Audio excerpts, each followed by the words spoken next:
Olá, meus irmãos, ouvinte e simpatizante da Palavra de Deus, uma boa noite, na paz do Senhor Jesus. Aqui quem nos fala é seu irmão, pastor Elinilson, que venho mais uma noite compartilhar com os irmãos a Palavra do Senhor e nos alegrar na presença do Senhor Jesus. Isso mesmo, nos alegrar na presença, porque o Senhor é tudo e em todos. A palavra do Senhor, ela vai nos dizer que certa feita, um homem, ao ouvir falar do Senhor Jesus, ele dirigiu ao Senhor Jesus e disse: Senhor, se eu deixar todas as coisas que faço para te servir, o que ganharemos com isso, Senhor? E o Senhor Jesus voltou para aquele homem e começou a instruí-lo dentro da palavra e também respondendo a ele o que ele queria saber.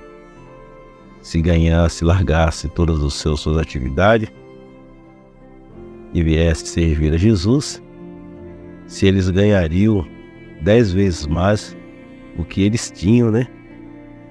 E Jesus, de uma forma tão sublime, tão amorosa, voltou para aquele homem e disse: a ti eu não te digo 10 vezes mais, mas te digo 100 vezes mais, e o direito na vida eterna.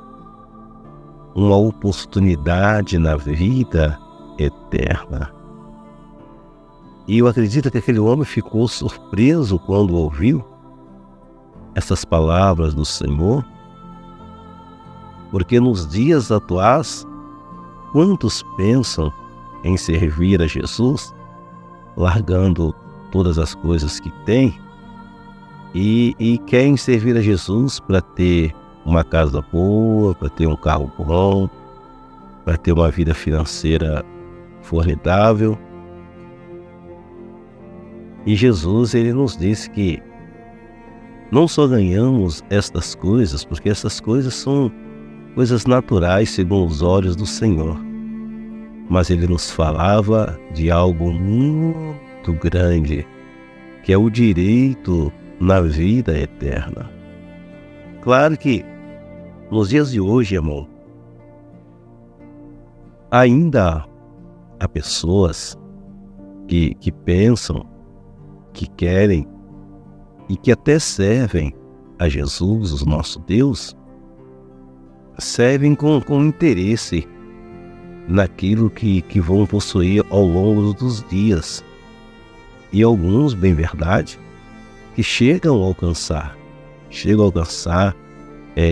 bens financeiros, né, nas vossas vidas, ao servir o Senhor Jesus. Mas claro que é algo que o próprio Jesus, ele, desde a antiguidade, ele percebia esse comportamento das pessoas, e em uma das suas oportunidades ele disse: muitos de vós me seguem pelo fato do sapato, da roupa não se rasgai e o sapato não se desgastai. Por isso que alguns ainda me seguem. Por isso que alguns ainda andam à minha procura. E realmente tinha muitas pessoas que ali só seguia Jesus porque tinha uma comida farta, as suas vestes não se rasgavam e o seu sapato não se acabava. Mas não havia entendido que, além dessas coisas, havia uma promessa aos tais, promessa essa de salvação, promessa essa de ter e de alcançar na vida futura uma morada ao lado do Senhor Jesus, uma morada na mansão celestial, a qual ele mesmo disse dentro da sua palavra que vou para o Pai e vou preparar-vos lugar. E se eu for, virei outra vez e levarei vós para mim mesmo, para que onde eu estiver, estejais-vos também. Então esta é a verdadeira promessa de Deus para as nossas vidas e o que nos faz sermos diferente do mundo, ou de vivermos diferente no mundo. Isso porque o texto sagrado vai nos dizer que nós vivemos no mundo, mas nós não somos do mundo. Eu gostaria de dividir com os irmãos uma palavra. A palavra de Deus se encontra no Evangelho, segundo escreveu Mateus. Mateus escreveu no capítulo 5, e versículo de número 13. Ele fala de algo grandioso também vindo de Deus. E o que ele fala? Ele fala do sal. O sal é aquele item que aparentemente não tem grande valor, né? Mas na verdade o sal é um dos itens muito importantes na nossa vida. Outrora, talvez muitas pessoas não sabem, mas até o salário que as pessoas recebiam na antiguidade, ele vinha através do sal. O salário que nós temos hoje, que a gente chama, né, salário, ele vem de uma origem do próprio sal. Isso por quê? Porque na antiguidade, quando alguém prestava algum serviço, fazia algo, o seu pago era com uma proporção de sal. E o Senhor Jesus, vendo quão grande é o valor do sal, ele também fez uma parábola. E essa parábola está no Evangelho de São Mateus, no capítulo número 5, versículo 13. Os discípulos são o sal da terra e a luz do mundo. Versículo número 13 diz assim: vós sois o sal da terra, e se o sal não for insípido, com que há de salgar? Para nada presta, senão para ser lançado fora e pisado pelos homens. Vós sois a luz do mundo. Não se pode esconder uma cidade edificada sobre um monte, nem acender a candeia e colocar debaixo do argueiro, mas no veladouro, e dá luz todos que estão na casa. Assim resplandeça a vossa luz diante dos homens, para que vejam a vossa boa obra e glorifique o vosso Pai que está no céu. Ou seja, Jesus, explicando aos seus discípulos em uma parábola, que nós somos o sal, a luz do mundo e o sal da terra. Ou seja, nós somos a luz que resplandece nas trevas e nós somos o sal que faz o tempero, que faz a diferença. Nós somos aquele cotado entre muitos dos quais, com um bom valor, um bom teor, fazemos a vontade de Deus. Porém, se não formos um bom sal, nós também não serviremos para nada, a não ser para ser pisado pelos homens. Ou seja, se houver em nós um teor, que é a essência da palavra de Deus, nós somos o sal que faz a diferença. Mas se não houver em nós o teor da palavra de Deus, nós somos como um sal insípido que para nada presta. Por exemplo, na antiguidade, quando o sal já não tinha aquela salmoura para que pudesse ser usado em alguma atividade, ele era lançado fora e os homens faziam pisar sobre ele, porque ele já não tinha mais aquele teor. Então assim é o crente na presença do Senhor Jesus. Ele precisa fazer a diferença, ele precisa somar na obra de Deus. Se ele não somar na obra de Deus, ele é considerado um sal sem valor. E sendo um sal sem valor, naturalmente não há luz na vida dele, e não havendo luz, ele está em treva. às vezes pensando que está andando na luz.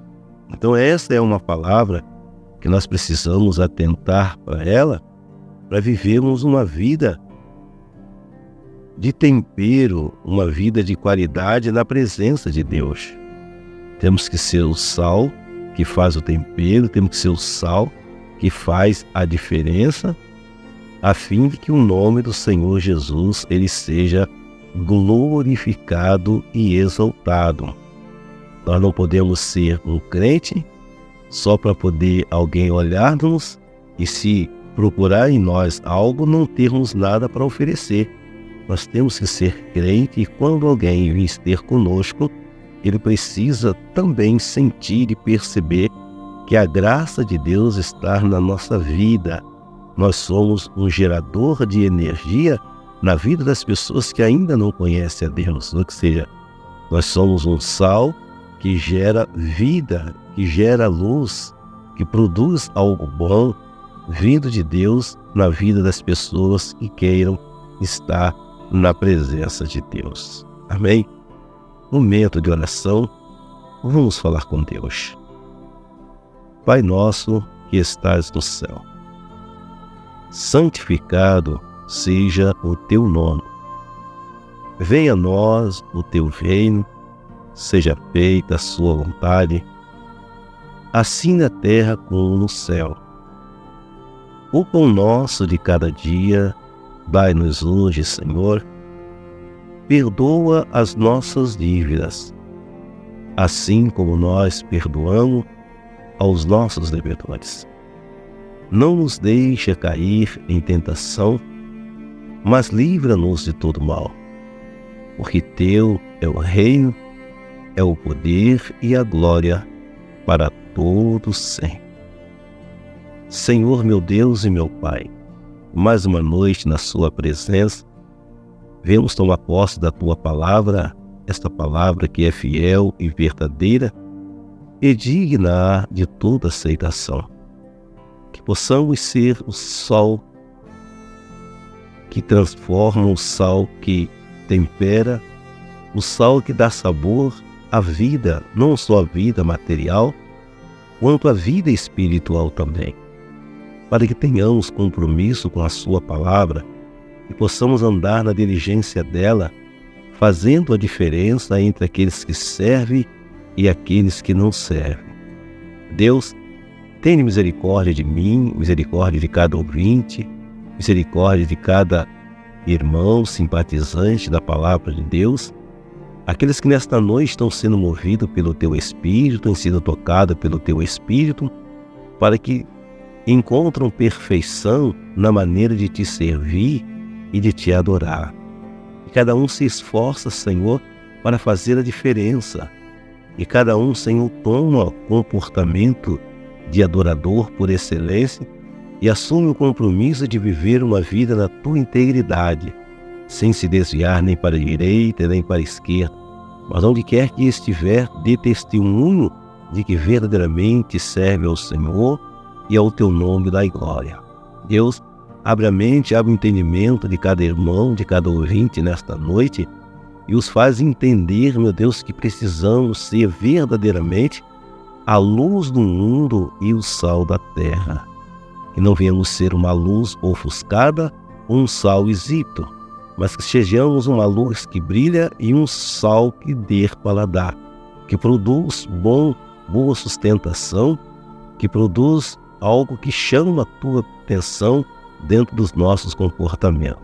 Deus, derrama a tua graça, a virtude do teu Espírito sobre cada um de nós, sobre aquele, sobre aquela que nesta noite venha descansar a sua estrutura física depois de um dia de trabalho, depois de um dia exaustivo, Senhor, que ele venha descansar nesta noite debaixo da tua graça e que o Senhor continue acampando teus anjos ao redor de cada um deles, proporcionando uma excelente noite debaixo da tua graça, debaixo da tua unção.